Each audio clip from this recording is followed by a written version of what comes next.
Good evening, everyone. Welcome to Fall Planting and Landscape Care with Melinda Myers. We're just giving everyone a couple minutes here to join the presentation, and then we'll get started. Thanks for being here. Thanks for spending your evening with us.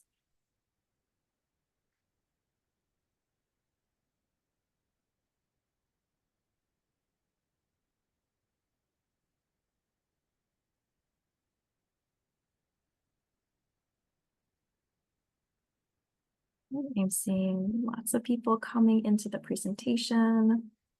Welcome. We're just giving a minute or two here before we get started with Fall Planting and Landscape Care with Melinda Myers. Thank you for joining us this evening.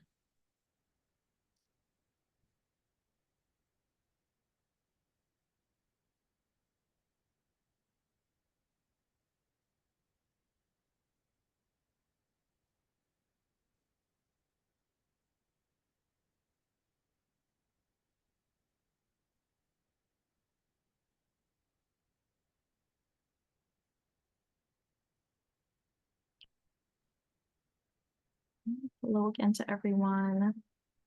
Why don't we go ahead and get started? So hello, thank you so much for joining us for Fall Planting and Landscape Care with Melinda Myers. I am Kelly Bolter, the Adult Programming Coordinator from Milwaukee Public Library. Very pleased to welcome Melinda back to the final of our 2024 webinar series. You can check out all the previous sessions that we've recorded with Melinda this spring and summer on Milwaukee Public Library's YouTube channel. Tonight, we're going to be talking about fall planting and landscape care. As you know, Melinda has a wonderful handout to go along with the presentation. So I'll put the link in the chat and you will receive that with your follow-up email as well. Following the conclusion of the session, we'll record this and then post it on our YouTube channel. So a little bit of housekeeping tonight. You should see the chat function enabled if you'd like to chat with each other. I know we've been welcoming libraries from across the state of Wisconsin and Upper Michigan. So if you are here from a library or if your library is hosting a viewing party, we'd love it if you would drop that info in the chat and let us know that you're here. The Q&A function is where we would love you to drop your questions for Melinda. So we'll do the presentation and then at the end, we'll have time for Melinda to answer all of your questions. So please put them in the Q&A box. Again, feel free to use the chat function to talk with each other. And then I will also put the link to tonight's handout in the same chat box. So this is being recorded. You will get a follow-up email with that handout and a link to the recording, and then also links to our previous sessions from earlier this spring and summer. So without further ado, I am very happy to hand it over to Melinda for the feature presentation tonight. Thanks so much, Kelly. It's always a pleasure to chat with you. And I appreciate everyone taking time out of their time in the garden to spend it talking about fall planting and landscape care. I noticed we have someone from Texas. So you're in a little bit different situation than those of us here in the North and Midwest. And I'll try to make my comments as zone neutral as possible. And if you need a little clarification because you're someplace other than the Midwest and the North and I'm not addressing your particular concern, please make sure to ask in the Q&A and I'll try to help you out. So fall planting and landscape care, it has been an interesting year. For those of us in the Wisconsin area, I live just outside of Milwaukee, and from March through July, I had 8 or 9 inches of rain every month. And in August, 3.5 inches early, but nothing for the last month. And so many of you may be in the same situation. Some of you, I've watched the rainstorms go north and south. And so we've all experienced some interesting weather this year. And so that's going to influence some of the things that we're going to be doing this fall as well. Planting hardy bulbs. Now, depending on where you live, this is the time to order them. You'll have the best selection. Garden centers are starting to sell them. Buy early and then store them in a cool, dark place because you don't want to plant them until really we have night temperatures 45, 50 degrees. So the soil is nice and cool, about 50 degrees before we start planting them. Those of you in areas like Texas or the far south, you want to select spring flowering bulbs that are low chill. And that means those bulbs that don't need as many cold days, cold hours between 35 and 45 degrees that, say, a lot of daffodils and tulip varieties do. So there are many you can do. Or you may want to buy them pre-chilled or chill them yourself and use them as annuals. So that's an advantage we Northerners have over our friends in the South, that we can plant our bulbs. Nature takes care of the chill they need. They can grow lots of other things we can't. So order early, store them in a cool, dark place until you're ready to plant. When you're planting your hardy spring flowering hardy bulbs, plant them 2 to 3 times the height of the bulb deep. And about, depending on the bulb, and we'll talk in a minute, you want to prep the soil. If you've got lousy clay soil, add some organic matter to the top 12 inches. If you have sandy soil, adding organic matter helps hold the moisture so they don't dry out as quickly during hot, dry weather. Plant them 2 to 3 times the height of the bulb deep, and then you want to space them at least 3 times the diameter. Now with tulips, they tend to be short-lived unless you have species tulips or certain ones like Kaufmannii and the Darwin Tulip attarda. They tend to be flowering year after year after year. So I tend to put my tulip bulbs, like 6 inches apart. My daffodils that are naturalizing, that stay in place for decades, I put those 9 inches apart because they're going to fill in and stay in place and keep blooming for years to come. Think about combinations. When I grew up, whatever bulbs, my mom would buy a bag of whatever, give it to my dad to plant, and that's what we had, usually some tulips by the front porch. I was lucky enough to go to Kugenhof Gardens, and boy, they know how to put combinations together. And so instead of just tulips, how about something like the yellow hyacinths and the daffodils you see on the left? On the right, there's fritillarias. Those are the tall ones with some purple and red tulips. And so mixing it up, you can have bulbs that bloom at the same time, so you double your impact, or that bloom at different times. So maybe you have things like grape hyacinths or crocus that bloom early, and then you've got some mid-season tulips or daffodils, and then some things in late spring, so you extend your bloom time. I like to mix my bulbs with perennials. I'm a lazy gardener. So when those bulbs, we need to leave those leaves intact after they're done blooming, but they can look unsightly. So if you mix them with your perennials, the perennials will start to grow, mask that declining foliage. And again, you're extending your bloom time. You get the bulbs flowering, then you get your perennials flowering as well. Longfield Gardens has this great bloom chart. It's free to see and download, but it's great because it takes you through the season. So you can see if you want to have some bulbs in early spring, you can do some crocus, iris reticulata, some snowdrop. Squills are a little assertive, almost invasive, so be careful with those. But then you can move on to early daffodils and early tulips and just take it through the whole spring. I love spring flowering bulbs. They're up, they signal I made it through winter, and the weeds aren't so big, so I can really enjoy my garden guilt-free. And then if you're tired of fighting the animals, look for those that are resistant: daffodils, hyacinths, grape hyacinths, squills, fritillaria, crocus, thomasinianus. These are crocus I read that were resistant to squirrels, and I was very skeptical. So when I was living in the city, and I planted some here where I live now, I planted those and about 6 other varieties of crocus. The squirrels dug and moved all the other crocus, but the little Tommies, Crocus thomasinianus, survived. I have them out in a grassy area here where I live now, slowly spreading. And it's kind of a nice way because I love crocus, but so do the animals. And what you see here is a fritillaria. You can also apply repellents. You can use granulars and do like a shake and bake thing, or you can treat them with a liquid. I work with Plant Skid, which is organic and odor based. And so one of the things that I found works well, and they recommend, is spraying your tulips and crocus with the liquid, allowing it to dry, and then planting.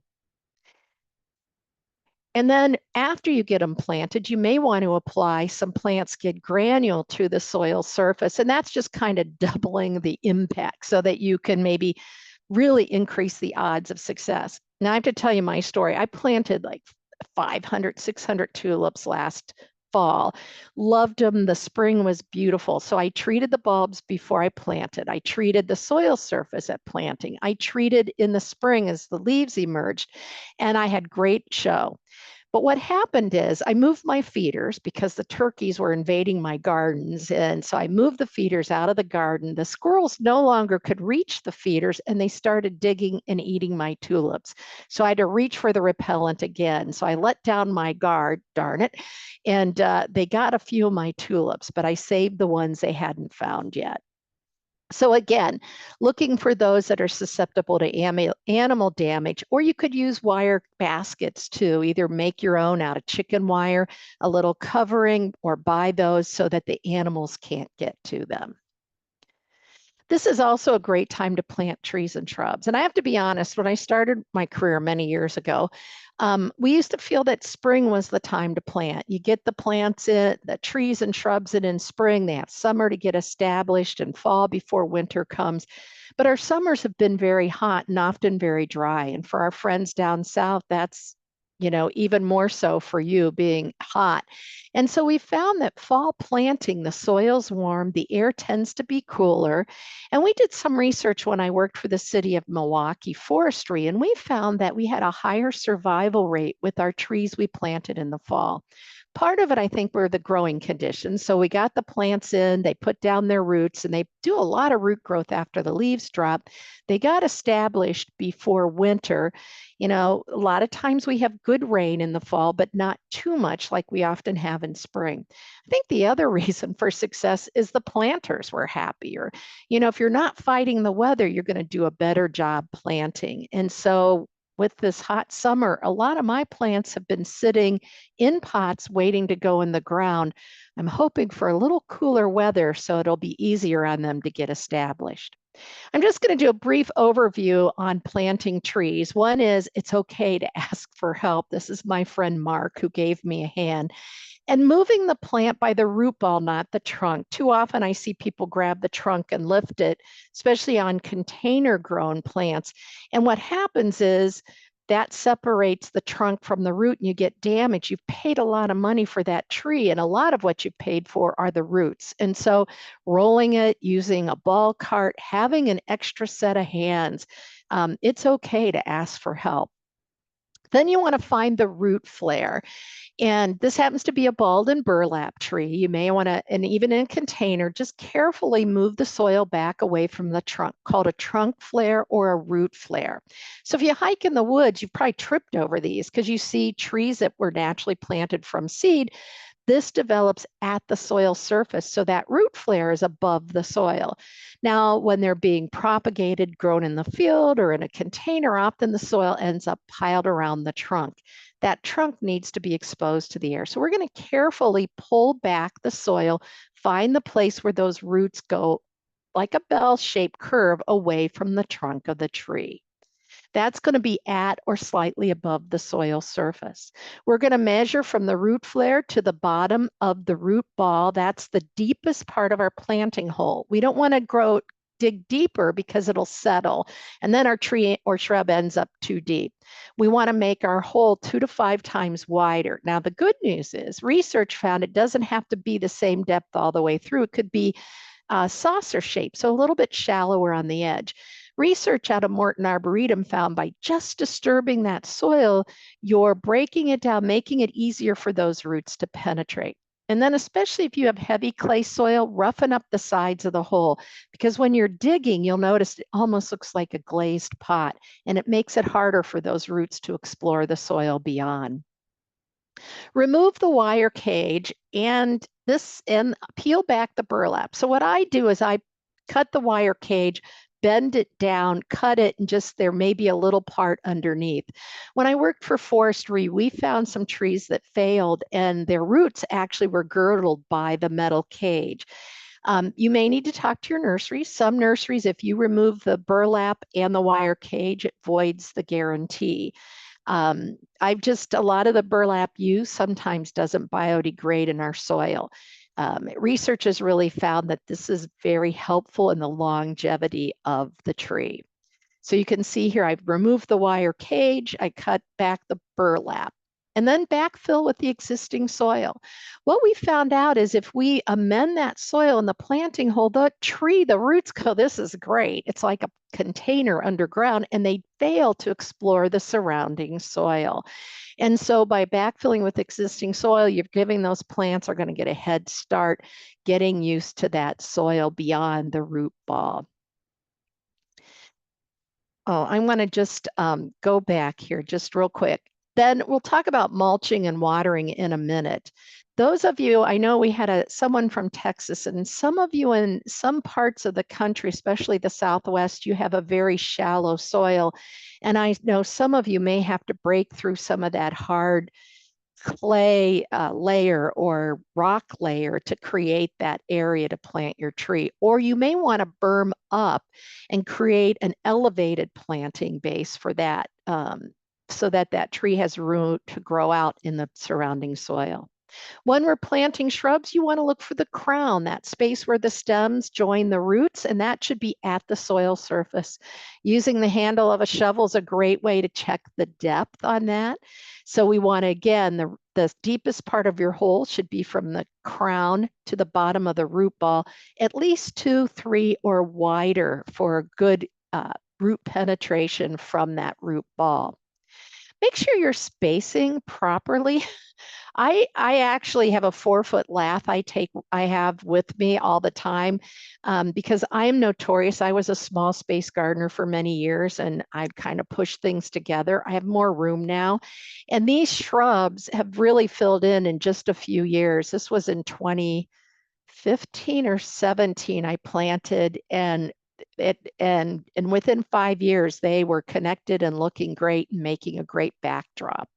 So always properly space. Fill that void with annuals, perennials, and you'll need fewer every year as those shrubs and that tree starts to fill in the space. Loosen any girdling roots, and that goes also for your trees. You may be able to just kind of gently tease those roots. You may want to take your weed knife and just slice through them. You may need your pruners if there's a big root that's growing in a circle, because if you don't loosen those, they're going to continue to grow in a circle, even though they're not in a container anymore. And water. I was watching a few videos on watering, just kind of, I always like to see what some of the other experts and certified arborists are saying. And one of the key things is water and mulch are two of the most important things we can do for our trees and shrubs to get them established and keep them healthy. When we want to water thoroughly. So after we plant, we're going to water thoroughly to help settle the soil, remove any air pockets, make sure you're moistening that soil all the way through that root ball. Typically, we need 10 gallons of water per inch diameter of trunk at breast height, which is like 4.5 feet. It's measured. And the things you can do, you could do a soaker hose. You could do, if you do a watering wand, check, just take your shovel and make sure it's penetrated deep enough. 5-gallon buckets with holes in the bottom, fill those up, set them around your trees and between your shrubs, let them slowly drain. That's a way to figure out how much water you're adding. One of the things you want to do is mulch a 2 to 3 inch layer of wood chips or shredded bark. Pull it back even better than I have done here around my tree. We found that when the mulch is piled up against the trunk, it's great for voles. It gives them easier access in the winter. And those are mice like in rodents, just about the size of a mouse, and they scurry around eating seeds, fleshy roots, bulbs, and during the winter, bark of trees and shrubs. So if we have mulch piled over the trunk, they have easy access. And then when spring comes, you'll find they've eaten all around. A 2 to 3 inch layer is really all you need. And again, pull it back from the trunk of the tree. So if you do some of those things, you're going to really have good success getting your trees and shrubs off to a good start. I know this is a very abbreviated version, so feel free to ask questions at the end if I need to clarify anything. Perennials, fall is a great time. And one of the cool things is a lot of garden centers are bringing in fresh stock of not only trees and shrubs, but also perennials. Again, I had lots of perennials I was holding until I was hoping the weather would get a bit cooler. And again, just like our trees and shrubs, the soil's warm, the air is cool. We've been dry, so I'm doing lots of watering, but at least I hope we're headed for some cooler temperatures. Now, a lot of us are planting more and more native plants, and you want to get them into the soil 6 weeks before the ground freezes in your area. And I know a lot of the native nurseries are selling right now, but you want to order early because there's a lot of demand. So again, for the best selection. And what's cool, what's nice about reliable online sources is they will ship them to you at the proper planting time for your area. So that's really helpful. More and more garden centers are also selling native plants as well. So you want to get them in if you can 6 weeks before the ground freezes. Spring ephemerals, these are Dutchman's britches, one of my favorites, but spring ephemerals are those plants that bloom in the spring and then they die back early in the season. You can plant them in the fall. They're often sold bare root. The tops are missing, right? Because they've died back. This is like that leap of faith. You're buying a pot with nothing showing and you got to count on the roots below, or you buy them bare root and put them in. But again, this gets them in the ground, gives them a chance to get started early as soon as the ground thaws in spring so that you'll get some flowers next spring. Early season bloomers, this is a penstemon, one of the early summer, late spring flowering plants. This is also a good time. They may not look great this time of year. They're definitely not in bloom, but it is a good time to plant them. They've got an actively growing root system. Again, you're taking advantage of the fall weather, so you'll get some spring flowers. And then also planting from seed. Many of our wildflowers, our native plants, our perennials need a cold chill to break dormancy. And so planting in the fall, nature provides that for those of us in the Midwest and North. Again, those of you growing in milder climates may need to do this chill yourself, either putting them in your refrigerator, finding a way to give them that cold period. But for those of you where we have usually colder winters, we can plant in fall. Nature gives them the chill, they'll germinate in the spring. Now, keep in mind, when we start a perennial from seed, the first year we'll just get leaves. The second year, hopefully, we get leaves and flowers. And that old saying, the first year perennials sleep, the second year they creep, the third year they leap, especially true when we're starting perennials from seed. We're kind of spoiled because so many nurseries are selling large perennials in gallon and 2-gallon pots that we're starting with a flowering plant that's ready to bloom right away that next year. So, but seeds are a cheaper way. They help increase the variety that's available, lots of reliable sources, and lots of garden centers too that are selling perennial seeds for you. Mums and asters. The garden centers are filled with mums and asters right now. And these are ones that are great to put on your display on your step, sink in the garden and avoid empty space. But if you live in the north, what happens when we plant mums and less so with asters? I find I have better luck with asters that are fall planted. But we put them in the garden. They're putting all their energy into flowers, not into developing a robust root system. Leave them stand if you're trying to grow them as a perennial. And then come spring, hopefully you'll get some new growth and cut the dead stems off. Again, a lot of times we treat these more like annuals because they're putting all the energy into flowers. So enjoy them, display them in a container. If you do plant them in the garden, leave them stand. If they survive the winter, you've got bragging rights. If they die back, especially those of us in the north, then you just say, I was growing it as an annual. The good news is a lot of garden centers are offering offering mums and asters for sale in the spring, often in bloom, so you know the color and the type of flower. And then you could plant them in the spring. I'd remove the flowers. That way they establish their roots, and then you'll get bloom in the fall, but they're established before they bloom and have a better chance of surviving. University of Minnesota has introduced lots of hardy plants, and I really look to them quite often when I'm looking for hardier plants. And they introduced the mammoth mum. It was introduced as my favorite mum, and then it was rebranded as Maximum, and I think now its latest name is Mammoth Mum. And I've been finding these a little more available at garden centers. I work with Eberts, and that's where I've bought mine the last few years. And this is one of my yellow quill type. What's nice about these is they're reliably hardy. I first saw them growing in Green Bay Botanic Garden years ago, and they are huge. No pruning needed. They will reseed a bit, which is okay in my book, but not obnoxiously. Leave them stand for winter, cut them back once new growth begins in spring, and you'll have lots of flowers for cutting. So those of you gardening in colder climates or have been struggling trying to keep mums over winter, you might want to take a look for some of these hardier varieties. So increasing the winter survival, again, let them stand for winter. You may want to winter mulch, and I'll talk about the importance of timing. You mulch those after the ground freezes, or as I mentioned, plant them in spring, and then you have a flowering plant by fall and one that has established roots, and then using hardier varieties, those sold as perennials. For some of us, it's been pretty hot and dry, and water is important. I have been dragging hoses, which I never thought I would. For those of you that experienced a lot of rain early in the season, you may have noticed that your plants are huge. I had a Weigela that's normally 3 feet tall, that's taller than I am. It's at least 6 feet tall.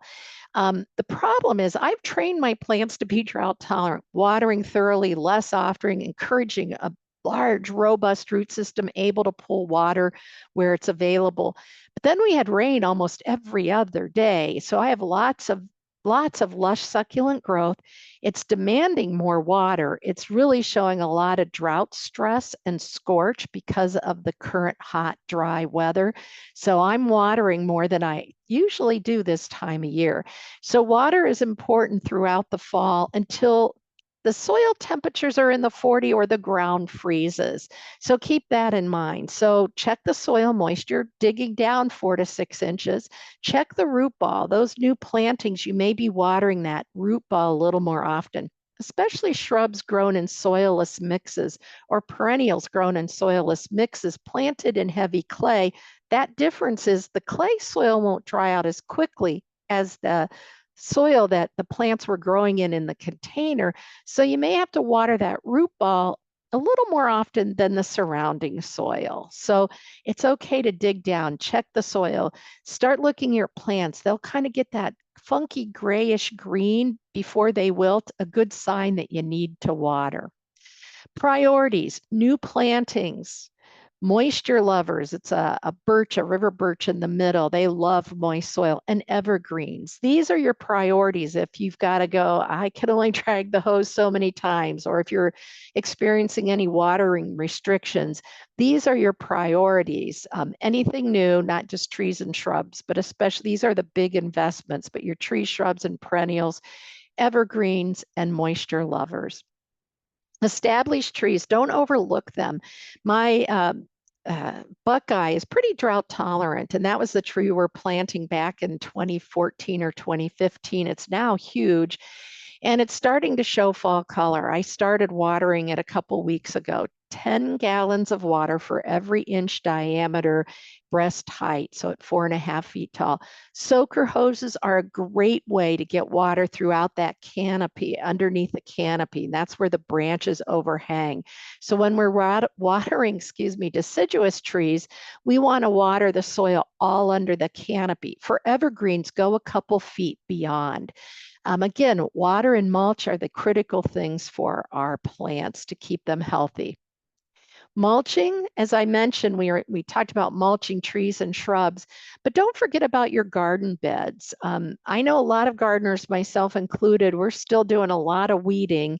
And if you can follow weeding with mulch, you're going to really reduce that weed occurrence. So I like to look for what's free. Evergreen needles that drop from your evergreen, leave them in place. They're a great mulch. Not much grows underneath, the shade from the tree, and the needles act as a mulch, and the cones will eventually break down.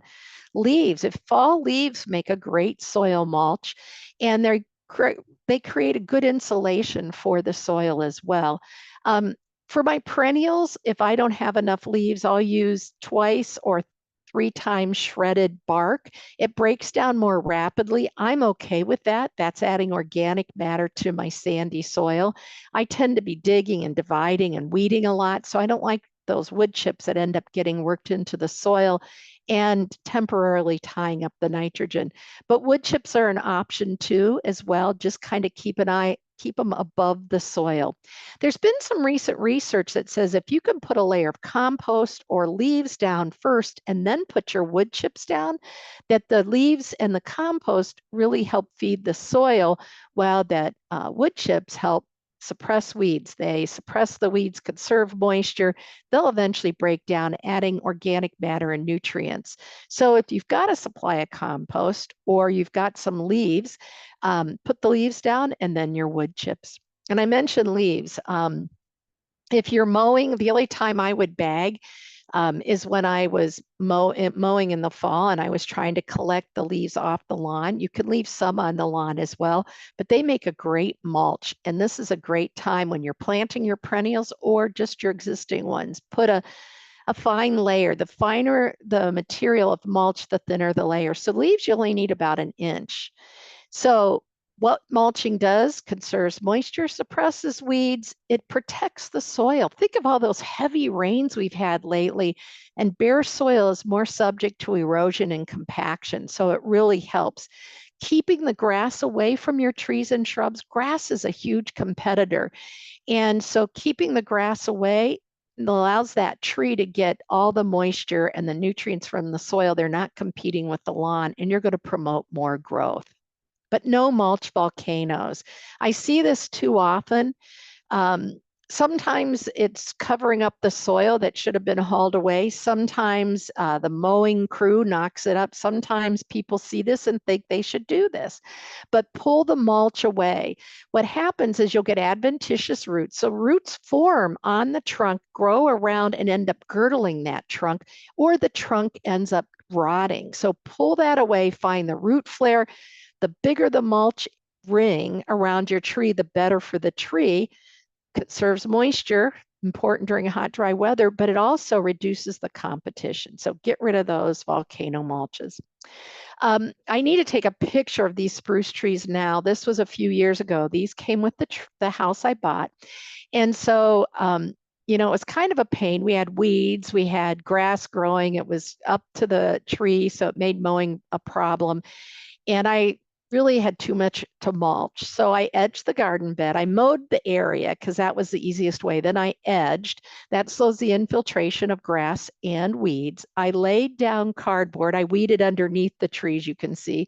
Laid down cardboard and put wood chips on top. And this is what it looked like. I've had to expand that bed. These trees have grown together.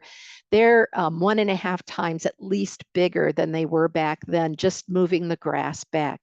Now, I know there's been some, there's a professor out of, I think she's out of Washington State University, that expresses concern about cardboard under wood chips and that it kind of prevents water from going through.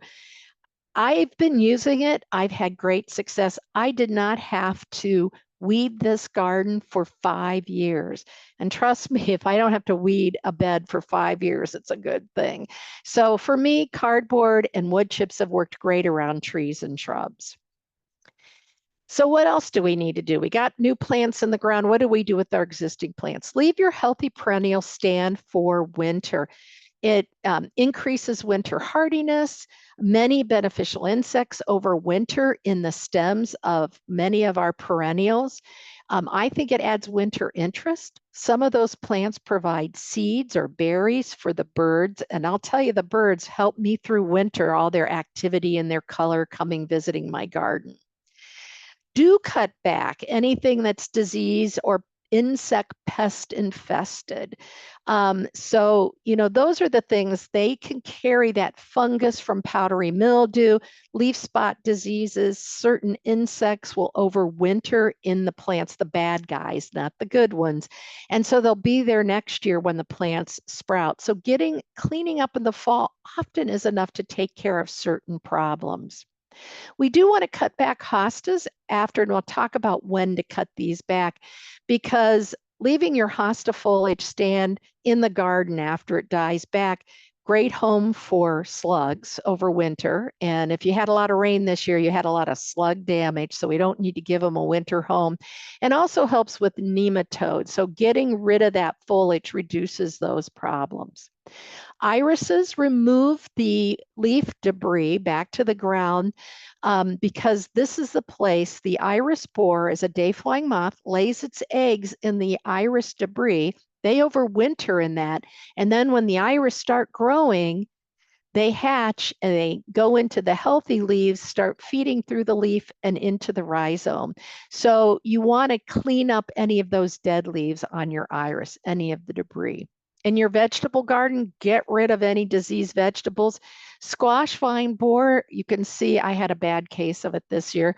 You don't want to compost these. I worked at Extension and somebody had squash vine borer the year before I started working there, threw them in the compost pile. I did not know that. We used the compost on the garden and we put those squash vine borer right back. So get rid of those. Don't overwinter those in the garden. So how do you get rid of diseased and insect pest infested plant debris? Check with your local municipality. Some will allow you to throw it away, but check first. Adding it to their compost pile, most people don't want to do that. You could try solarizing. Things that are not soil-borne diseases, digging and burying them a couple, below ground puts that fungal organism or that insect pest below ground, but you want to put them away from the garden if possible. The reason I don't recommend composting is most of us don't compost hot enough to kill the insects, the eggs, the disease organisms. Sometimes I'll throw stuff in a clear plastic bag, cook it for a couple of days before throwing it in the compost pile if I don't have another option. So let's say you do have to cut some things back for winter. You do it in fall once the plants are dormant. I mean, if there's any green on your hostas, they're still putting energy into the root system. Then we're going to cut them back about 2 to 3 inches above the soil surface. Now, some perennials have rosettes of green leaves at the base, so you want to leave those intact. But getting rid of the diseased or insect infested plants, once they've gone dormant, cut them back just above the soil surface.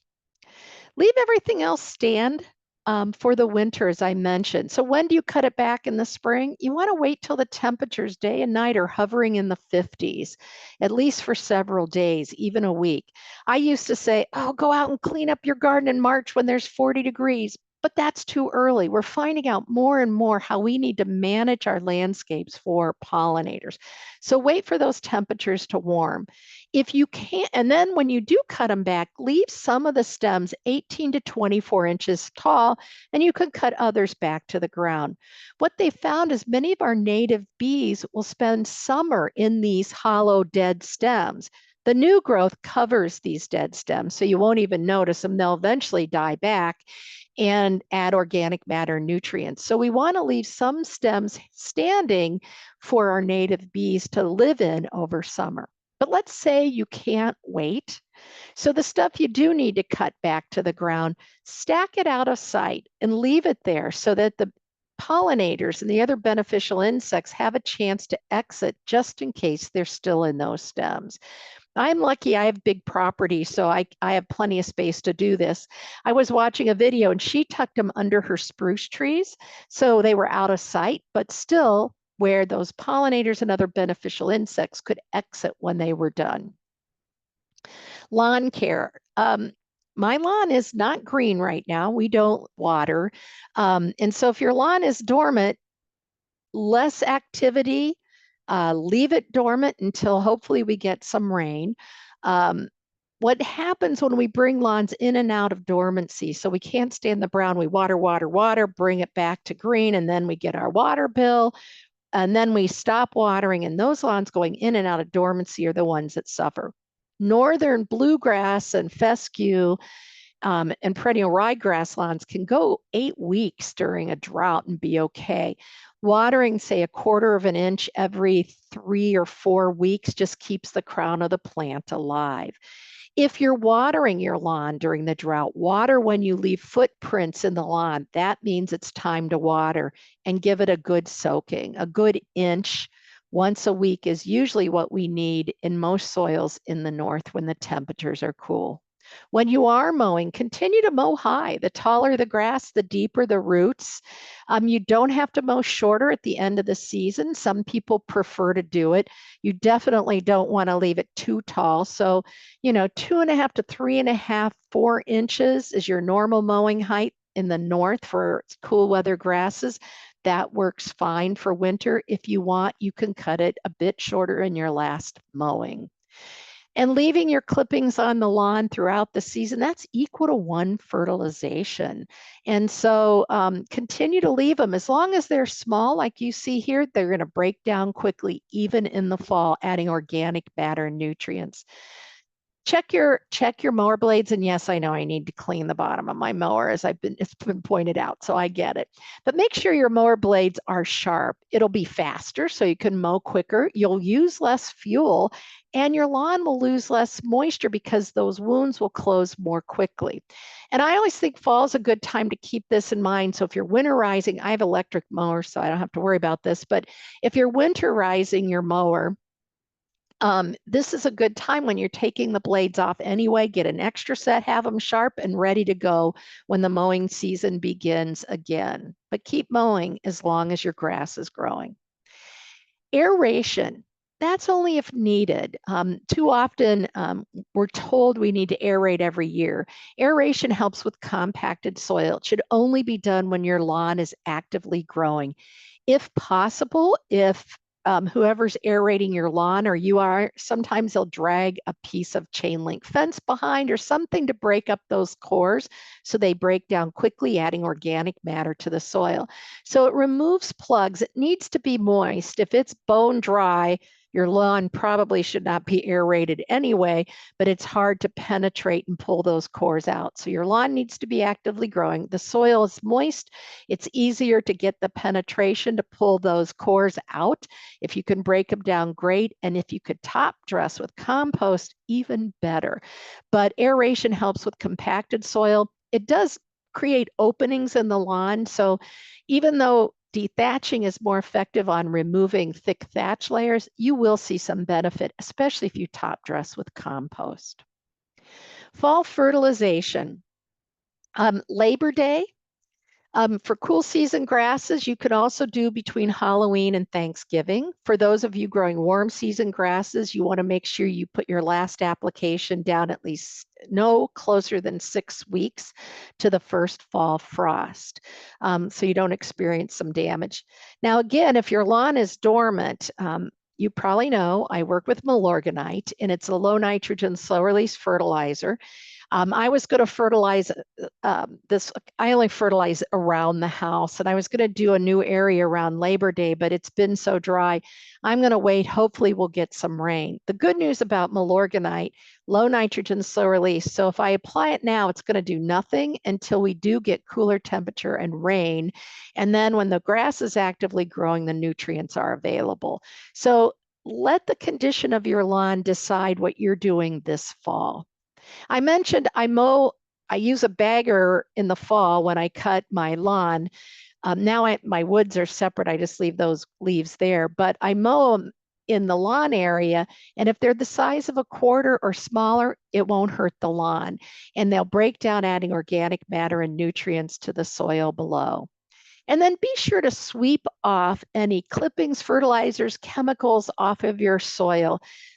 These end up going down our storm sewer into our water treatment plant. That means more energy used to treat our water, more contaminants, and keep that stuff on the lawn where it's going to help the lawn rather than allowing it to wash into the storm sewer and eventually our waterways.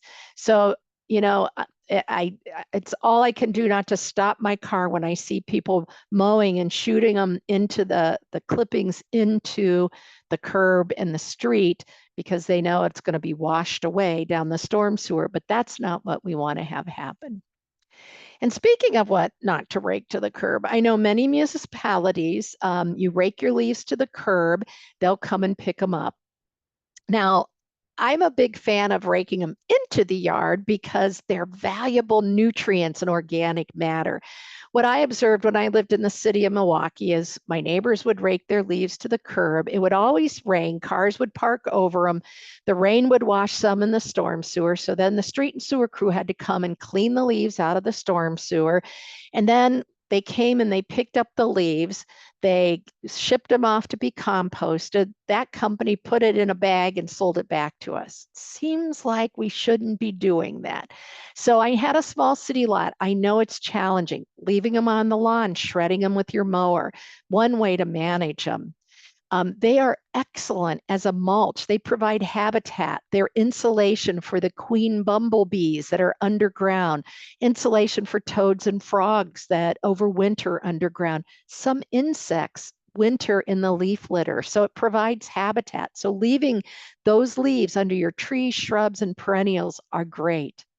Reuse them as mulch. Maybe you have more than you can handle in your planting beds, bag them up, tuck them behind your foundation plantings, then use them as mulch during the growing season.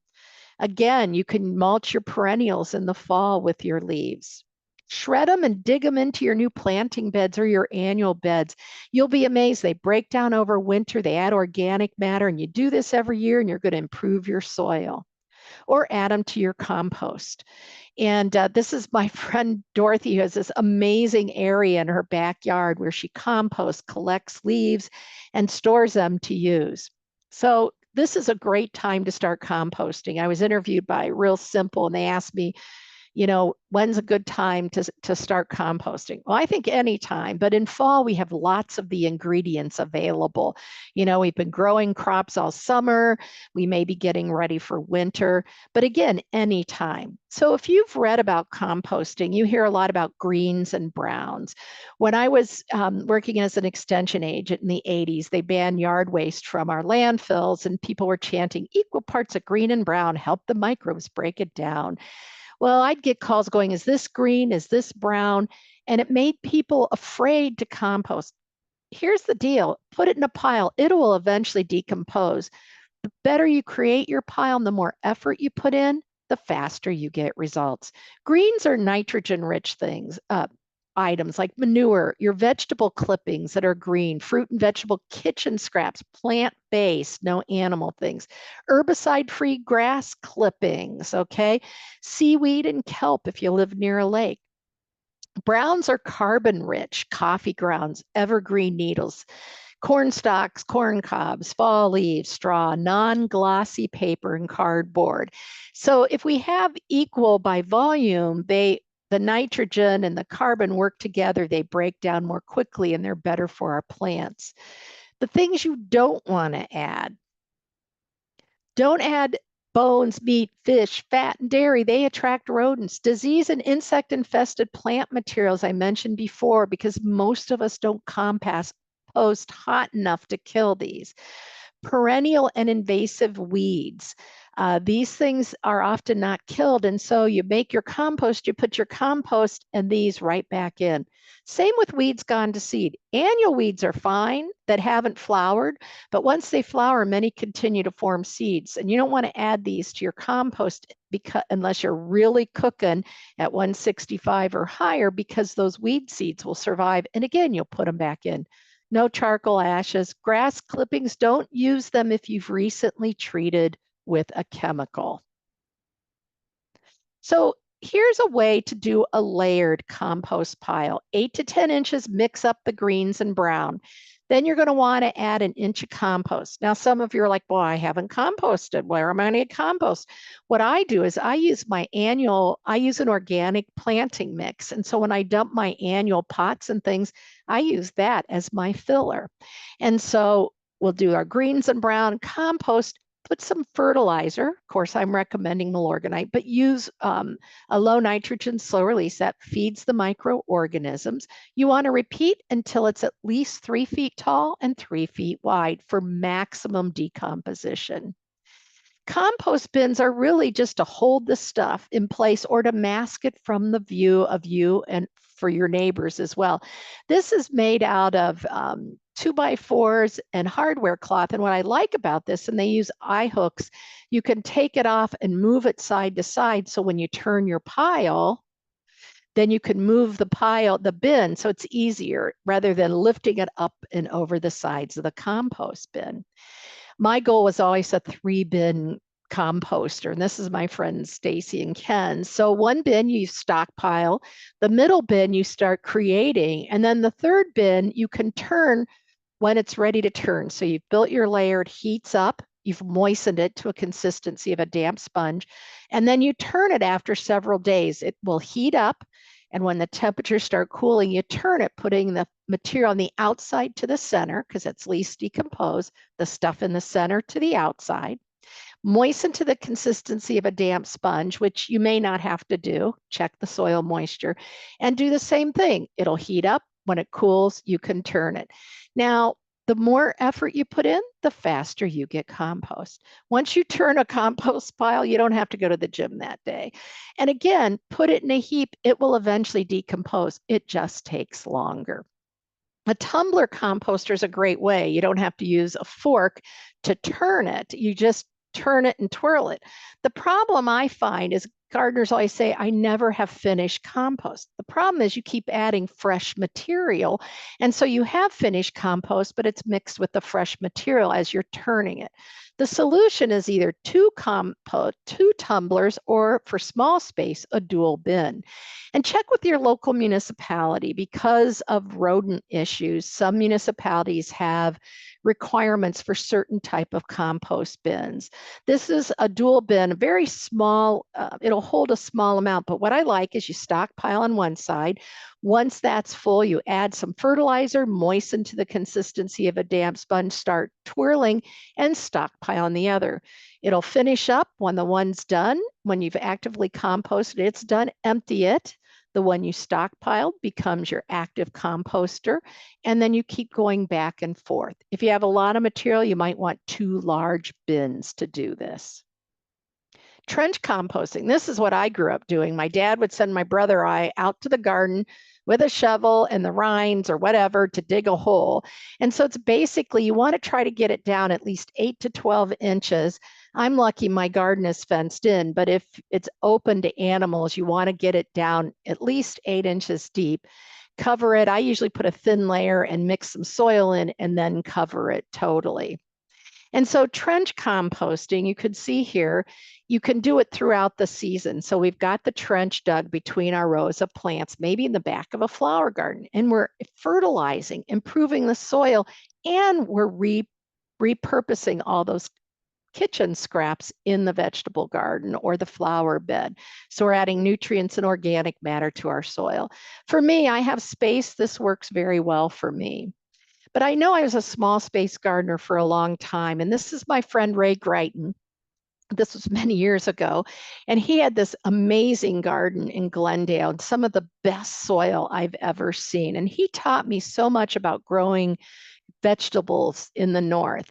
He had 6 crops of lettuce. He used row covers. He had compost. He was just amazing. 6 crops of lettuce in a year in Wisconsin. And it's his Greighton method. So what he would do is he'd rake the soil to create a raised bed, and just raising the soil a couple inches improves drainage. Just trust me on this. It's a soil science thing. In between the rows would be all the kitchen scraps, all the, the weeds not gone to seed. You can see these were my outer layers of my kale. And so you just throw those and they act as a mulch. You're walking on them, so you're helping them to break down. So that's happening all summer long. You're just putting your material in, using it as a mulch and walking on it. And then at the end of the season, after you've harvested, you'll rake half that bed into the path to its side, the other half in the other path, so that you end up burying the pathway, because next year your paths will be your raised bed, your raised bed will be your paths. So you've grown, composted, and rotated your plantings in a relatively small space. So this is just kind of a visual. So here's our plant. You can see the pathways, excuse me, on either side. One, we've already started putting some of our kitchen scraps in there. And then next year, our path became our raised bed, and our raised bed became our path. Quickly, and I know I'm trying to cram a lot in here, so let's talk winter. So those of you that experienced, this was from last winter, that 16 inches of heavy snow, anybody where we get snow or ice on upright junipers, and arborvitae often see this happening. Now, sometimes they'll right themselves. Sometimes we'll have breakage like you see here. If it happens year after year after year, they often don't right themselves. So after last year was a good warning to many of us. Loosely tie those upright stems together. This was at our Wisconsin State Fair garden. These are two arborists from Crawford Trees. This was the summer of 2023. And when we went back in June of 2024, we were all happy to see that their efforts, because these had already split a little bit, but not much, they tied them up together and they did not suffer under that heavy snow. So using strapping, cotton, strips of cotton cloth, old nylon stockings, if you have them, things like that to just kind of hold those multiple stems together. The other thing you can do on smaller ones is use bird netting, and that will hold it upright. It also discourages those deer. They'll get a mouthful of plastic when they try to munch on your arborvitae. Winter wind and sun can be very drying anywhere in the country, depending on what you're growing. For areas where the ground freezes, the roots can't pull up the moisture. And so one of the things we can do is we can make a windscreen, and I'll talk about that in a minute. The other thing is if you're in an area where we're applying salt for safety, one, always look for plant-friendly de-icing salts. Shovel first. You'll use less de-icing salt, so you'll save money. I get it. We're worried about people falling and suing us, but look what happens from de-icing salt. So you salt the sidewalk, you shovel it on either side of the walk, so that snow had salt. It can damage your grass, it can damage your trees and shrubs. And even when you've got roads, even if you don't use salt, that roadway that's been salted can splash that salt-laden snow onto your plants, causing dieback like you see here.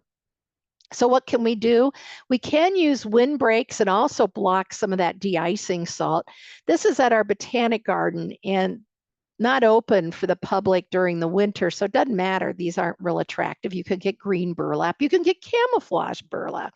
You can use evergreen trees. I'd go collect all the Christmas trees from the curb, drag them to my yard and use those for winter mulch, and also as windbreaks on any of my broadleaf evergreens or plants I was worried about getting some de-icing salt splashing.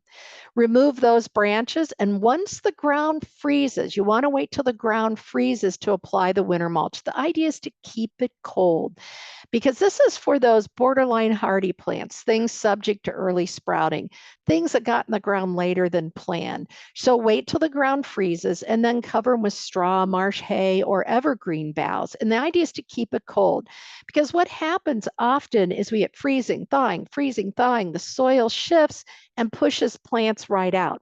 We also want to wait till the ground freezes so the voles and other rodents have found someplace else to spend the winter, so we don't give them nice housing and protection and right over our plants that they can munch on. So wait till the ground freezes. That's when we cover those plants with something that's trapping, creating an insulating air layer between the soil and the top of the plants. And protecting from hungry animals. This was not a pruning job by the gardeners here, it was done by the deer. And unfortunately, this is a common sight, especially when we have extremely cold weather, food is scarce, populations are high, deer are browsing and can do a lot of damage to many of our plants. New plantings, do a cylinder of hardware cloth, sink it 4 to 6 inches in the ground before the ground freezes, at least 4 feet high for rabbits. If deer are an issue, I would make a larger area. I've got some trees that I've got like 4 by 4, post at 4 feet by 4 feet, and I've got deer fencing around them so the deer can't reach and rub them. and hardware cloth works as well. But again, the deer can reach over the top. And if it snows, the rabbits can be on top of the snow and munch. So the taller, the better, or the further away from the tree, the better protection. Scare tactics, most urban animals, even suburban animals, aren't afraid. I'm fighting turkeys right now, and they just look at me when I run out and yell at them and squirt them with the hose and open and close my umbrella as the Humane Society recommends. But you might want to try it. Just move things around, get your coyote or fox or whatever statue, move it around the garden. If they notice it doesn't move, they're going to catch on. Some people in the summer have good luck with a motion sensitive sprinkler. Maybe you do a light instead in the winter if the ground is frozen and you don't want to run the hose out. You know, something that when they're in the area, it goes on and it frightens them. Scare tactics, again, you've got to try different things and always monitor no matter what. Repellents, I mentioned I work with Plant Skid. It's organic and it's rain and snow resistant. So you'll have to apply it every 3 months during the dormant season. And so always check when you've got new growth. So our friends down south, you've got winter annuals and things. You're going to need to protect a little more often.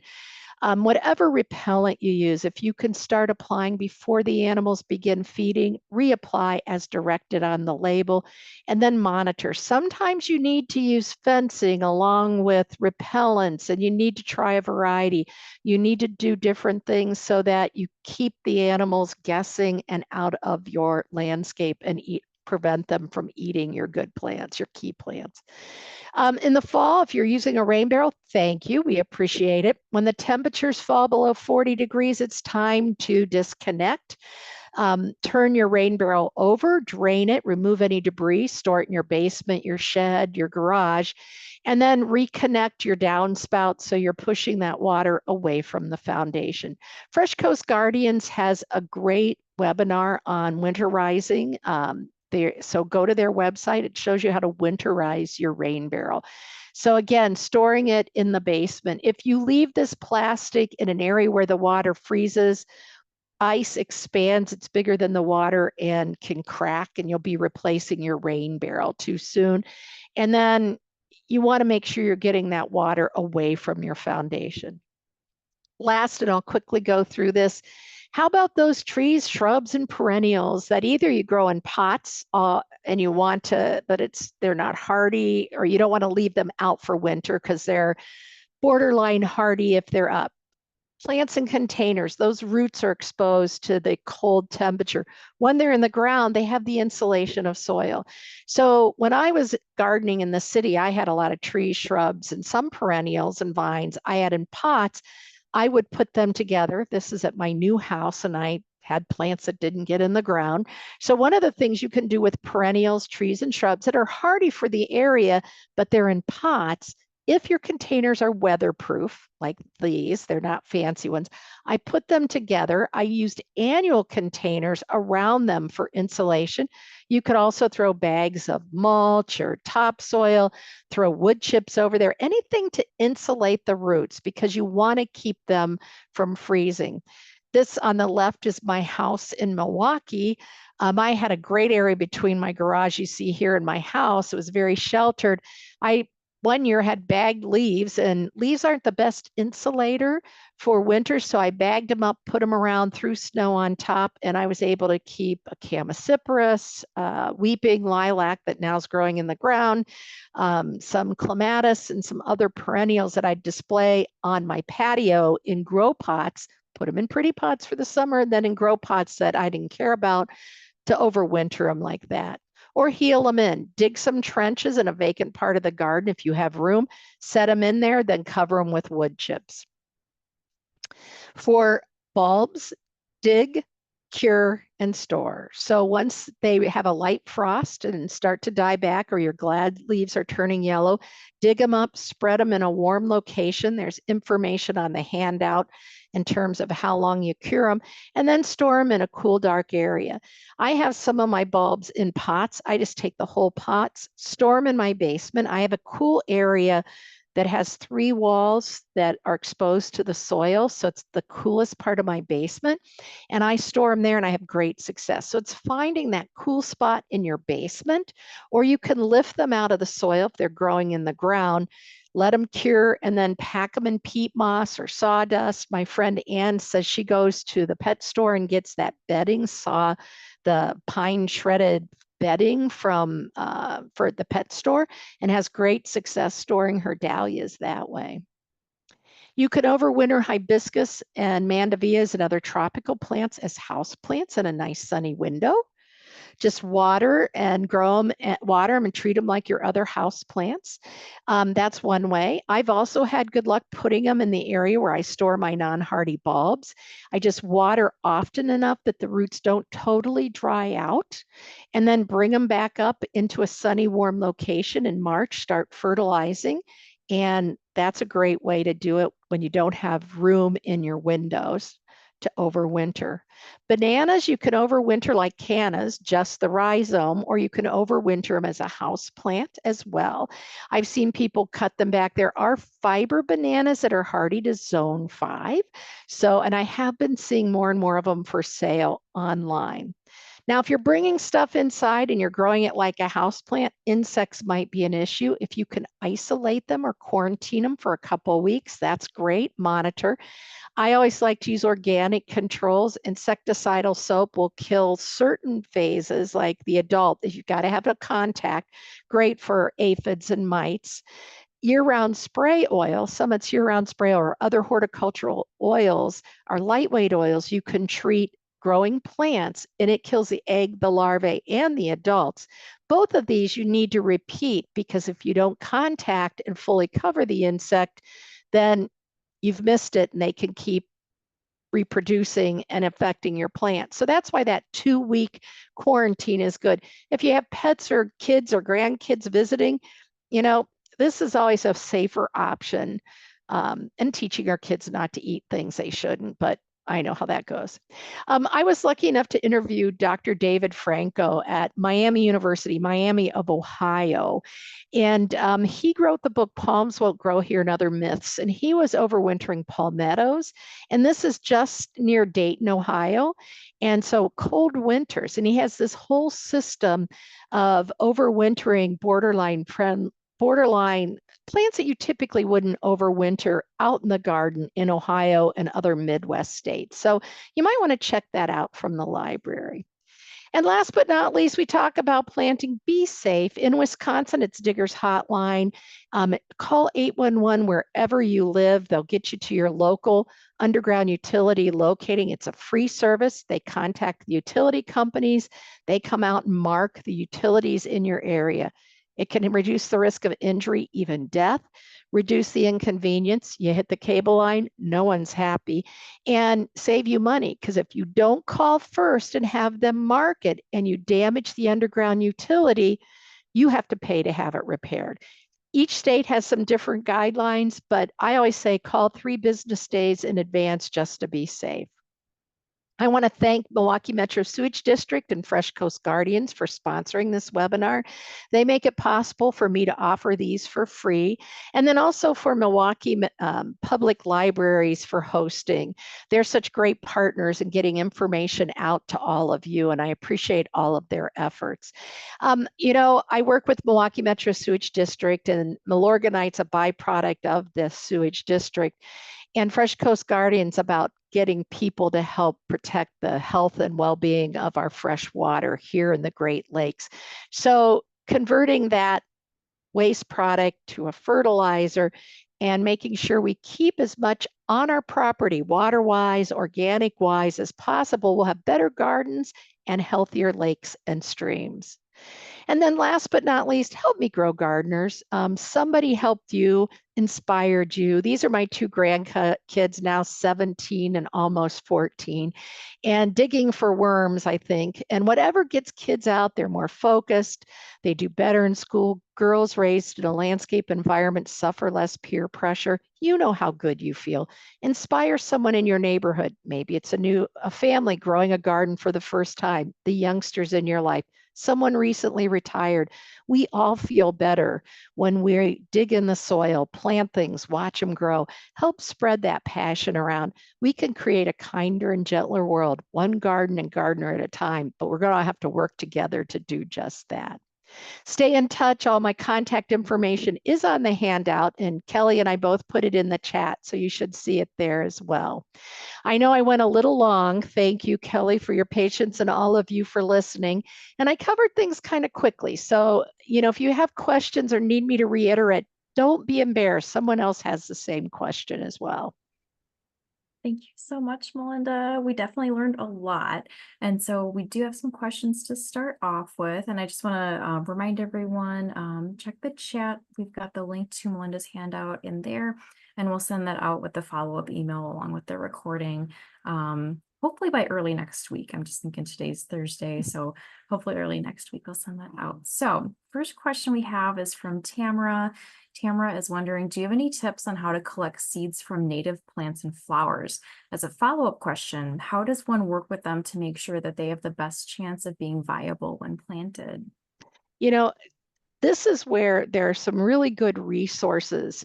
Prairie Moon Nursery sells seeds, but they also have some great charts on the treatment that's different for different native plants need.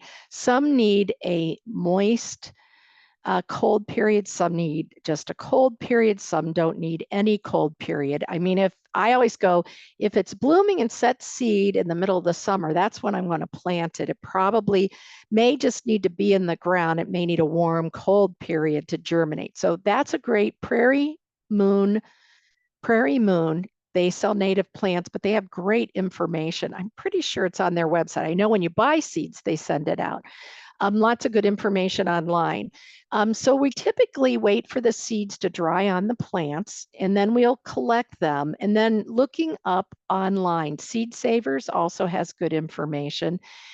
When in doubt, look to nature. So all the things that are blooming and setting seed this time of year typically need, and they drop their seeds in the ground, typically need a cold treatment. So one option is just to plant them as when they're available, when they're starting, just before they start releasing. Some of them are in seed pods, so you need to break them out of the seed pod. Make sure they're dry if you're storing them.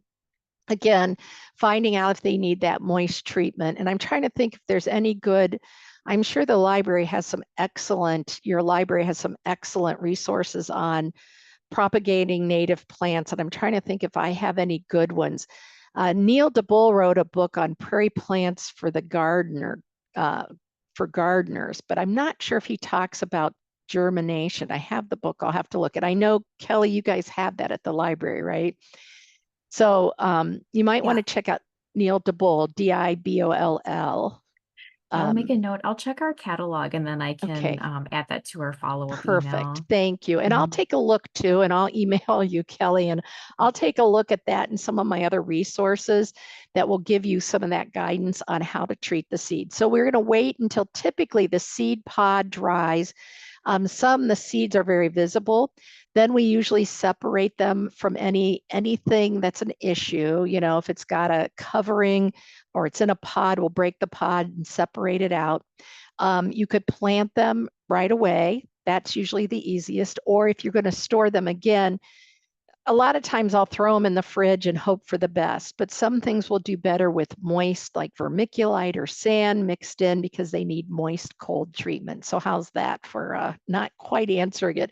But I'll get you a couple of resources, and then Kelly can also let any of you in the Milwaukee Public Library area, but check with your library too if you're not, for any of those resources. So I'm making a note. That's my homework.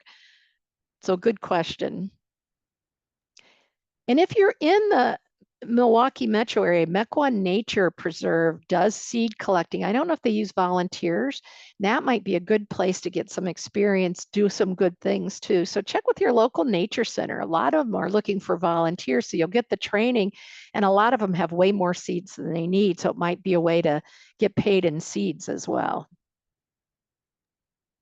Definitely. Okay. And yeah, if you're on the south side too, Oh, there's the Ware Nature Center right by Whitnell Park as well. So great good point. idea. All right. So our next question is from Vicky. Vicky says, hello, I have a very large, beautiful Rose of Sharon shrub that I planted maybe 15 years ago. Last year, it looked like a few of the branches had some sort of disease. The leaves on the branch were shriveled and yellowed, so we removed that branch. This year, several of the branches have the same problem. Would it be worth to rejuvenate, prune it, or would there be a treatment for it? Or is it on its way out? Thank you for all you do. Well, Vicky, it's always hard, isn't it, to and without seeing it, but a couple things. If it's just a few yellow branches, I mean, Rosa Sharon, can be cut back really severely and come back. A lot of times when we prune shrubs back severely, excuse me, like that, they grow even taller and then you have to thin out the stems.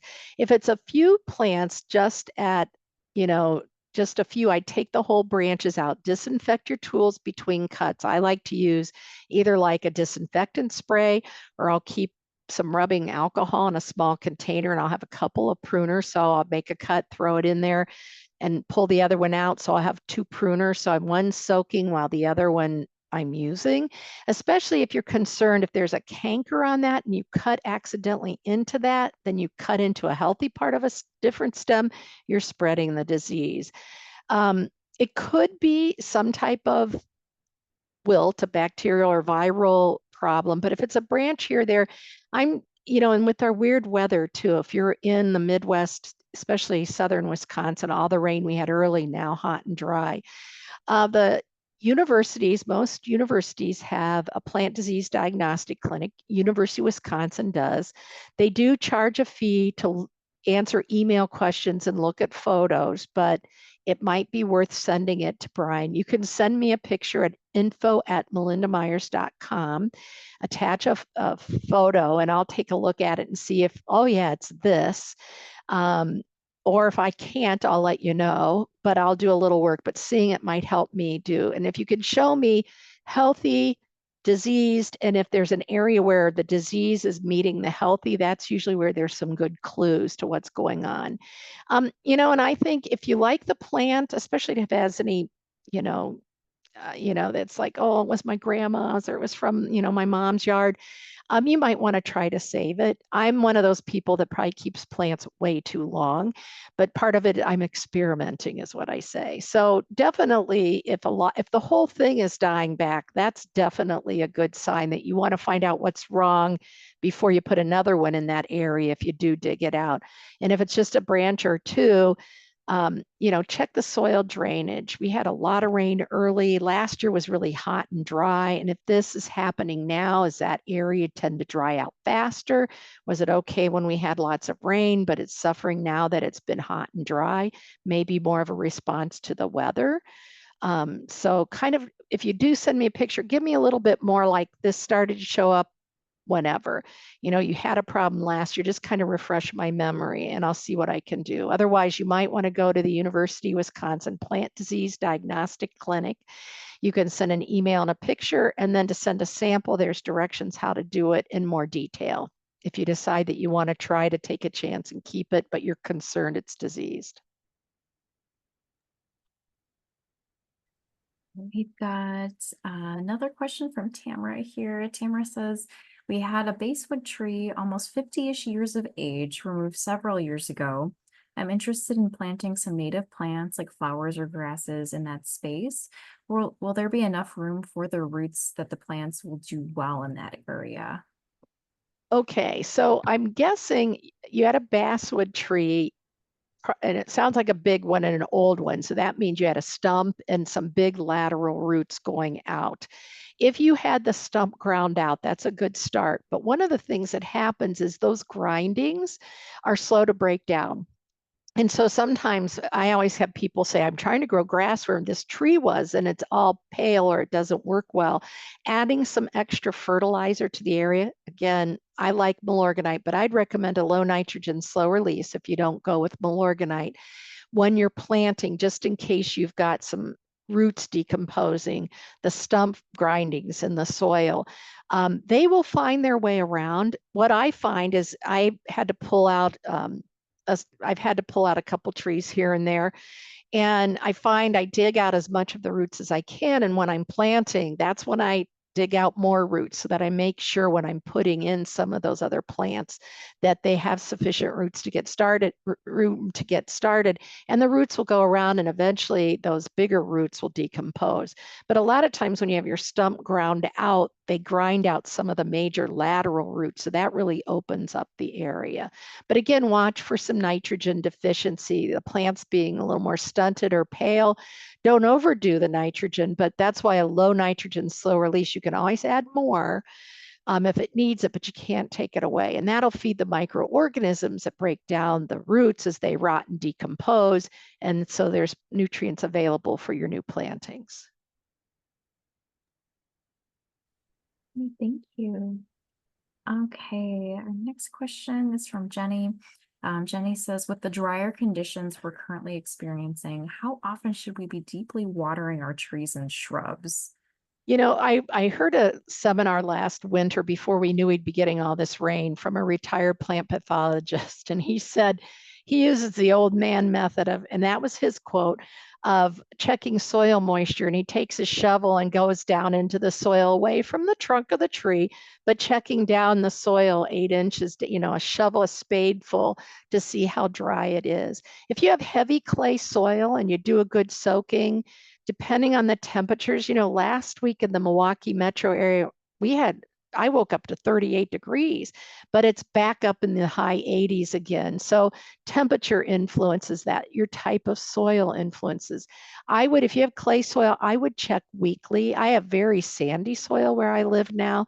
And I'm just kind of now on a rotation, everything I'm watering. And I just watered 3 days ago, one area in my garden, and I was trying to weed and plant, and I'm watering that bed again. So certain parts of my yard on the younger plantings, the moisture lovers, my trees, I'm trying to give a good soaking once a week. I'm in sandy soil. So check the soil moisture and let that be your guide. So good question. Clay soil is going to dry out slower. If you have it mulched, it's going to dry out slower. If it's established, it has a wider root system to draw water from.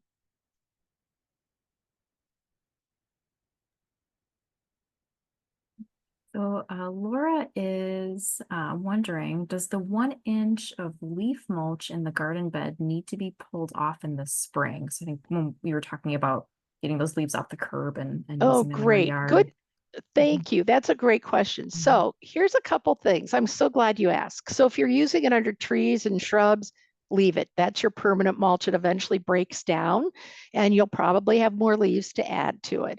In your perennial gardens, that's perfect. It's a great mulch. What I do, I'm trying to do minimal till because it brings up more weed seeds. It kind of depends on how you manage your garden. But if you use those, if you put down mulch in the fall to protect your soil in an annual garden bed, the Ruth Stout method, I did a blog on no dig gardening for Milorganite, and I talk about the Ruth Stout deep mulch method. And she had a book out in the 70s, and she was recommending putting down a deep layer of mulch. My concern was in heavy clay soils in the north, it keeps the soil cooler through later in the spring, so it delays planting. Voles can also be a problem. So that's the downside. The good side is you're creating soil, you're keeping the weeds down. So if you're putting that mulch down around perennials, it can stay put. If you're putting around trees and shrubs, it can stay put. If you're putting it on a vacant garden to protect the soil, then you have a choice to make. If you're going to just leave it in place, pull it back, plant. If you're doing no dig method, if you are spading or tilling your soil, I usually will work leaves in the fall so they're broken down by spring. If I don't do that, I just pull them to the side and plant my annuals, vegetables or flowers in between. So I hope that makes sense. So they can stay put around your permanent, so to speak, permanent plantings. And in your annual gardens, if you're just covering it to protect it, you can either rake it and use it as a mulch once you get the garden tilled and planted, or if you're doing no dig, pull it aside and plant in the rows or however you're going to plant. And then your mulch is in place. So we've got a related question from Yasmin. Yasmin says, I've been collecting leaves for years and tucking them around my plants. The last couple of years, I've found the irises were not as prolific. And this year I found borer in a few bulbs. Could that be from the leaves? Great question. Again, I like leaves as a mulch. I don't like them as a winter mulch because I think on top of the, and I know that's not what you're doing, Yasmin, but not on top of the plant for winter insulation because they mat down. For those of us in the north, they mat down. I've seen them ice up and they're not the best insulator, but on the soil, they work great. So if your iris, there are a couple reasons your iris might be declining. They get crowded. We've had some strange spring temperatures too, where we've had warm weather followed by cold, by warm, by cold, and sometimes the iris flower buds could be damaged. Iris are planted very near the soil surface, the rhizome. As long as you're not seeing rot from too wet, but rather rot from the borer. The borer is a day-flying moth. It's going around in the fall, laying the eggs on the iris debris. So make sure you do a good cleanup. Get rid of those old iris leaves. You know, a lot of people will cut them back to 4 to 6 inches in a nice fan shape, not only when they're dividing, but if they're healthy, I usually leave them, but the debris near the ground, you could do a cleanup in the fall, and that usually is enough to get rid of the borer. Nematodes are now available that you can buy in the spring, and when those leaves are about 6 inches tall, you put the nematodes you sprinkle them in, you mix them with water and water them on the leaves. They go in the hole where the borer was, follow the borer down and feed it and eat on the borer. So that's an organic way to manage them. So I don't think it was the leaves. Just make sure you're not piling it up over the rhizome if you're worried that maybe it's leading to rot when we have a lot of snow melt or rain in the spring, especially. I got a question now from Luann. Luann says, I have a dawn redwood that was planted about 4 years ago. I'm in Ohio and we are in a drought. I live in the country and my tree is located on the southeast side of the house. It currently looks fried. All the leaves are brown. The branches don't appear to be dead though. Do you feel it's because of our hot, dry summer? I have started taking the hose out to it and letting it run on it several days this past couple of weeks. You know, I would not give up on it. My Buckeye, which is very drought tolerant, the one I showed you, I was planting with my friend Mark, is already showing fall color. I am seeing scorch on a lot of plants. And so what I would recommend is good soaking. You don't want the water soggy. Dawn redwoods can take wet soil, but you want moist but not soggy wet. So it's good that you gave it a good soaking. Try to get that whole area, maybe a soaker hose. Check the moisture to make sure you've got, once it's down a good 6, 8 inches, you're good. I wouldn't give up on it. The other thing to keep in mind for trees and shrubs that are stressed, like yours, if we have a hard winter or a cool spring or fluctuating temperatures in spring, sometimes things are late to leaf out because of all that stress. I'm one of those, I'll hang on, and a dawn redwood would be, I think you have nothing to lose. It's in the ground. I think watering properly throughout the fall, don't err on the side of too much at this point. But I think that's a great, giving it good water. You tested the branches. It's getting close to the dormant season. It's a little earlier than we'd like. In droughty years, we often see the plants drop their leaves earlier than we would like. But hopefully it's had most of the summer to put lots of energy into the root system. And so I think I would water as needed. A lot of root growth happens after the leaves drop off. So making sure the soil is moist, not soggy wet throughout the fall is really helpful. So we've got a few related questions that I'm going to try to combine Okay. here from Lori, Kathy, and Dylan. Um, so how long should we leave up coneflowers, black-eyed Susans, and autumn joy plants? They feed the birds. Should we leave them up over winter? Also overwintering geraniums, how would you do that? Kathy's asking specifically about black-eyed Susan care for fall. Okay, great Yeah. question. Mhm. Okay, sorry, I Okay. didn't mean to No, interrupt. it's too much. Yes. So black-eyed Susans, cone flowers, you're right, they feed the birds. Those, if they're healthy, leave them stand for winter. Um, Anise hyssop, leave it stand for winter. Wild quinine is one of my favorite native plants and almost looks silver. So winter interest. Many of these feed birds, the seeds feed the birds, keeps that, increases hardiness because it captures the snow. Even if you're in an area where the ground doesn't freeze, it captures rainfall and then directs it down to the groundwater. So that's a real advantage too.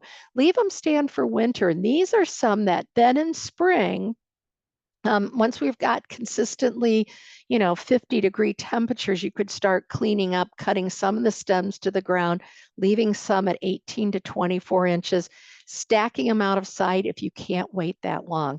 I did this talk in person at an area library, and there was a gentleman who's like, I like my garden neat and tidy. And I said, well, that's your choice. We all get to choose how we manage our landscape. I just like to share a lot of the things I've learned. I've always let things stand for winter. One, I like the winter interest of that dead stuff, but I also like the habitat it creates for beneficial insects and the seeds for birds. But we're finding more and more how important it is to leave them stand for the ecology, for the beneficial insects, the birds, the toads, and all of those. So if you can stand it, black-eyed Susans, some of them had some leaf spot diseases in the past. Some of the newer varieties are more disease resistant. Goldstrom used to be low maintenance, loved it.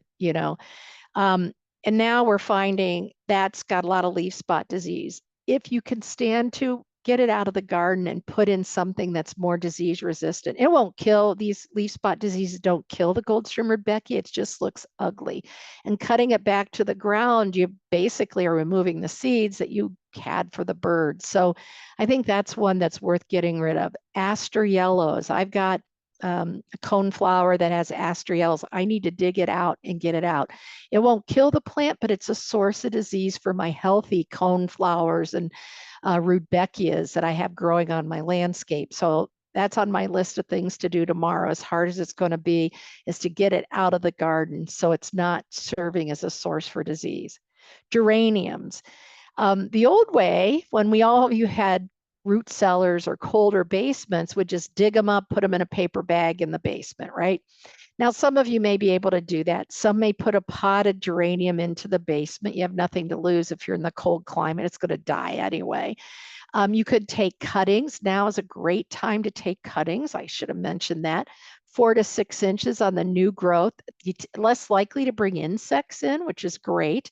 And then root those cuttings in moist vermiculite or a well-drained potting mix. Dip it in rooting hormone if you've had problems in the past. Put it in a brightly lit location out of direct sunlight. Keep that rooting mix moist. I'll put them in a bag, but don't close it, just loosely covered. Open at the top. And then in about 2 weeks, you'll have a rooted cutting. You can pot up, grow it in a window, and you could have flowering plants that way. So you can try it dormant. You may or may not have success. Again, it's finding that place in your basement if you're in the north, trying to overwinter it indoors, or grow it as a house plant. You can bring the whole plant in or take cuttings if space is an issue or you don't want to bring the insects and diseases in.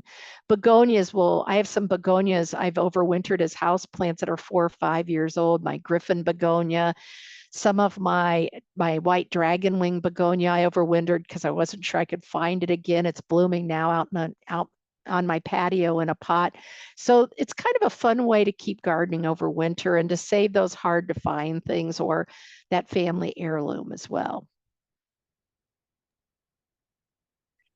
Melinda. And I'm going to circle back actually to Dylan's question because it was a little bit Oh, okay. similar but different. So we're on the same topic. I spread native wildflower seed all over my Wisconsin backyard, and now I have a thick 600 square foot prairie full of goldenrod, turtlehead, aster, coneflower, black-eyed Susans, and daisies. Sounds amazing. It does. Is fall an okay time to start uprooting and organizing them? Oh, for digging and dividing. Great question, Dylan. And sorry, I kind of overlooked that before. So, kind of the old, and I didn't even mention digging and dividing, which I need to do some too. So, the old adage is if it blooms in the spring, divide it late summer or fall. If it blooms in the fall, and a lot of these are probably in bloom, turtlehead, coneflower, rudbeckia. If it blooms in the fall, we really prefer to dig and divide them in the spring. If they bloom, and if they bloom either time. You could also do it in this, either time. But here's the deal. You divide it when you have time, right? Because if spring is I travel a lot in spring. I teach a lot in the spring. And so fall is when I do a lot in my yard because I'm not quite as busy. So I'm dividing stuff that should be divided in spring because I have time. So you need to decide, Dylan, it sounds like what you're growing would be best divided in spring as it comes up. You might want to mark some of their location because coneflower and rudbeckia can look very similar leaf-wise. Um, you may want to dig and divide them because they're blooming and you know what you have, and you could move them around a little more readily. So I would say as long as you could give them post-transplant care, I'd remove the flowers once they're in their new home. So they're not putting energy into forming seeds. But if you can wait till spring and maybe put some tags and identify those plants so that it's easier when there's just the leaves. Some will be easier than others. It's a better time. But you know what? We're gardeners. We divide them when we have time. Just make sure you can give them good water throughout fall to get them reestablished. And I would definitely mulch after you get them spread out and organized and in their new homes as well. Chris is wondering, are there any perennials that don't get cut down or cut back in fall? Most of them don't get cut back in fall. So leave most of your perennials standing. So the goal is leave them stand. And I did a blog for Milorganite on this, what to cut back in fall. So when in doubt, leave it standing. So the things you do cut back are disease or insect infested plants. I was reading Pennsylvania State and they're like anything that looks ugly. And I'm like, well, that's a matter, that's subjective. I have some stuff that people would think look ugly that I'm like, it's winter. So you don't want to, when in doubt, leave it stand. If it's diseased or insect infested, those get cut back and that debris removed. Again, we're leaving things up for food for the birds, homes for beneficial insects, capturing the snow or the rainwater, depending on where you live, so it's not eroding our soil, washing into the storm sewer, getting directed to the groundwater below, helping to insulate the roots so we have better survival for winter. So less, less, less. So the goal is we really don't want to cut much back unless it's insect infested, the bad insects, or diseased. Or if you really can't stand it and whoever you share your yard with, that's always a challenge. But yeah, leave it stand. You'll be amazed. It takes some time if you're neat and tidy and like going in the winter with bare ground, but you'll find so much more excitement and activity in your garden when you leave things stand. Jill is wondering, do you have any preferred sources for ordering bulbs?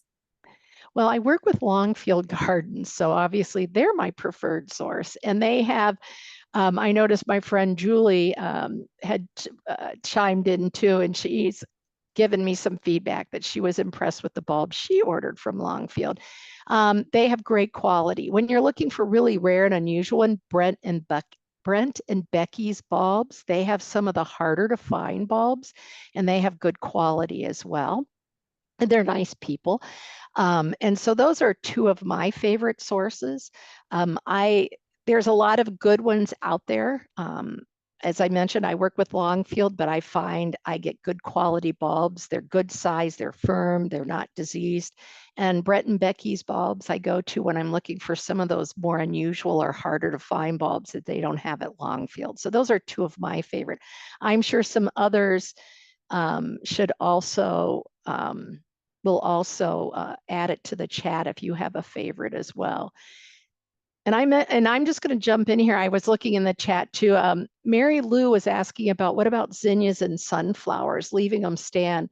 I find the birds eat the seeds of those, and so I'll leave them stand. And I also have my celosia, some zinnias, and even salvias. Annual salvia is reseeding because I really clean up my garden so late in the season and I let a lot of those fall. Again, that may be a personal choice for you. It won't hurt as long as they're disease free to leave them stand. Sunflowers, boy, the birds will be eating the seeds if they are the type that form seeds. And so that's great entertainment as well. So Lori's wondering what to do with large lamb's ear that has a pest problem, aphids. The leaves look like they've been eaten also. And then is there a good time to cut back fall or spring? Lambs, I'm glad you asked that question. So lambs ear, a lot of times in spring, especially as the snow's melting, the leaves are matted down and they're kind of subject to rot. And those are not good stems for insects to overwinter. So I'll usually do a cleanup as the snow recedes on my lambs ear. We have some at State Fair and nobody does anything to them until early June when our volunteers come and help us clean up the garden, and they are doing great. Aphids, amazingly, we had so much rain early, but during this hot, dry weather, I'm seeing a lot of aphid damage, a lot of mite damage. Those insects if you're in the north, will disappear with the winter cold. Um, Something eating, earwigs were doing a lot of damage. I wouldn't think earwigs, usually animals leave those hairy leafed plants alone, but if they're hungry enough and there's enough of them, they usually take big chunks out of the plant. Um, the concern I have with cutting it down is those big fleshy stems rotting out. But after they're dormant and the stems are dried out, you could do some cutting back them. Otherwise, I would leave them. And then as soon as, if you get snow in your area, that snow is starting to recede and the weather's warming up, do a little cleanup from any decomposed leaves, because that kind of captures moisture and can rot. So you could either do a cut back in the fall, or you could wait until the snow recedes in spring. And again, Yes. just remembering, wait for those plants to be dormant before you do cut them back. Sorry. Oh no. Got a few more questions here. Let's see. Sue is wondering, with all the rain we had in spring and summer, our crabapple tree has no leaves left on it. Should we have it sprayed next spring for apple scab?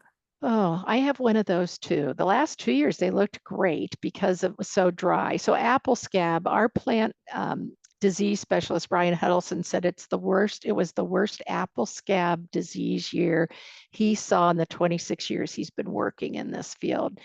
Um, it was a bad year. If your tree normally does not get apple scab in a normal, whatever that is, growing season, then you may have a resistant variety. I would rake up those fall leaves and get them out of there, because that's a source for the scab disease next year. If we have another wet, rainy year, you're likely to get it again. If it's more normal and your tree is resistant, you may not see as many problems and may not see any. Resistance isn't immunity, it's tolerance. Um, One of the challenges with spraying is timing. I am finding more.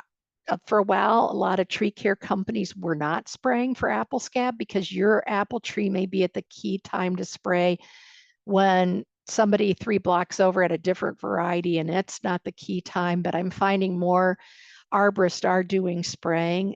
This is one of those things. If your plant is a resistant variety, you haven't had the problem until this year, I'd get rid of the leaves. The tree will come back, as you know. Um, if you don't want to take a chance, yes, have it sprayed. If you're kind of like, well, I've never had a problem, I don't really want to have a fungicide applied to my tree, then I would wait a year and see. If you have another year we've got bad apple scab, then it's probably worth treating. My tree usually loses its leaves. It came with my house. I would not have picked this variety because it loses its leaves every year. I've been in this house 13 years and it is still alive. And it's really ugly right now. And it's maybe headed to the chipper pile because I'm going to look for something that's more resistant. But the birds love it. So it may be there next year too. But I'm not going to spray because the tree will make it. But that's a choice I'm making because I'm looking at a bare tree like yours. So I understand your concern. Two questions here from Lisa. Lisa's wondering, when do you rehome bushes? And then also, how do you control daylilies from overspreading? Oh man. So I'm guessing when you're saying rehome, maybe moving them to a new location. So transplanting trees and shrubs can be challenging because they're much bigger plants. In my Midwest Gardener's Handbook and my other previous books, I talk about the size of the root ball. Typically, the bigger the root ball, the better. The problem is it's heavier. And so often more risky because you're likely to drop it as you're moving it. So after the leaves drop on your deciduous trees and shrubs in fall, or late winter, early spring, before they begin to leaf out, are the two best times. Um, for a shrub, if you can, at least 12 or 14 inches in diameter and 9 inches deep. One of the things you can do to increase your success is do root pruning the season prior. So let's say you want to move this shrub. You could go and you could cut the roots. So you're like, okay, I'm going to dig a 14-inch diameter root ball. I'm going to take my shovel and dig 12-inch diameters and cut into the roots. And that's going to encourage new roots to form in that area. Then you're going to dig a little bit bigger and you'll have all these fine roots ready to go when you transplant it in the spring. Or you do your root pruning in spring and transplant in the fall. That's ideal. I'm usually like, I got to do it now. I got time. I've waited too long and I have some plants that need to be moved too. So when the leaves drop, get them moved as soon as you can, move into a new location once they're dormant, and then make sure you water because there's a lot of root growth that goes on after the leaves drop. So that's why it's a good time to do, just as it's starting to go dormant, even if it's got some leaves that are dropping, and move it then or in the spring before growth begins. And again, if you're down south, well, and even the north, we've had such hot summers for us. I know I'm complaining and there's people from Texas. But those of you in the South, fall is such a critical time for planting and digging and dividing because your summers are so hot. So if you can this fall, it's a good time. And then the other was daylilies. There are the they call them ditch lilies, the orange daylilies that have invaded a lot of areas. They've taken over. They could be dug, divided. If they are overly aggressive, you might want to dig them and solarize them before composting. Don't share them with somebody. If it's overly aggressive, it may be time to get rid of it. If it's just a bigger clump, that's great. You can dig it, divide it, just leave a couple fans in each division. And it's a great way to start new plantings. But if it's taking over your landscape and it's the orange, what many people call ditch lily, you might want to think about getting rid of it because it will be very aggressive and take over your whole garden. Got a question here from Robert. Robert is wondering, how soon can I cut down peonies? Mine look like some on the north side of my house have leaf fungus. I know, I'm in the same boat actually too. I was laughing because mine look like they should be cut down too. So if the leaves are, they definitely, powdery mildew has been an issue on peonies. So that's a good fall cleanup. Cut the leaves back to the ground and get them out of there. Some of my peonies are pretty black right now between the powdery mildew. I think and they're being overcrowded and I need to divide them. So as soon as those leaves are dead, dried up, discolored, you can cut them back. And if you want, fall is a great time. That's a great time to move your peonies if you need to. If you're just cutting them back once those leaves have browned out. And usually we get nice red fall color. This year, I know I didn't. They look pretty bad. So that's on my list to do too, Robert, is to cut those back.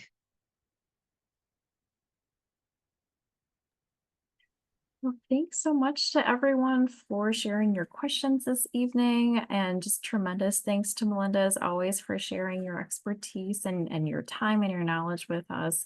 I hope everyone here enjoyed their evening. So again, this is being recorded and we'll send out a follow-up email with the handout, the link to this recording. I know we've got some resources that we're going to share too. There was a library book in there that I've got on my to-do list to look up. So also I'll send out with that message a link to our previous programs from the spring and summer with Melinda. So we've had another full season of planting and landscape care with Melinda. So we are just so happy to be able to support this programming and happy that everyone here has gained some more wisdom and hopefully will go forth and plant it in their yards and spread that among their family and friends. Thank you all for joining us. We really appreciate it. And if you have topics you want us to cover, please let us know. I know the library does amazing programming, and we're here to help you. So let me know what you want to learn about, and we'll see if we can make it happen. Thanks, Melinda. Oh, and then if anyone has a question, should they send that to? info@melindamyers.com, and be patient. I'm a little behind, so I'll try to catch up, but yes. And I'm trying to answer some with Facebook and also in my newsletter, but I will get those resources to Kelly. And if I get any questions that seem relevant to this that others would benefit from, I'll make sure to include them in the follow-up as well. So thank you all for joining us. Yes, And thank thank you, you. Kelly. Absolutely. Thank you, Melinda. And everyone have a great fall season and a great winter. And I'm sure we'll see you back next spring in 2025. So thank Take you. Have a care. great evening. Bye now.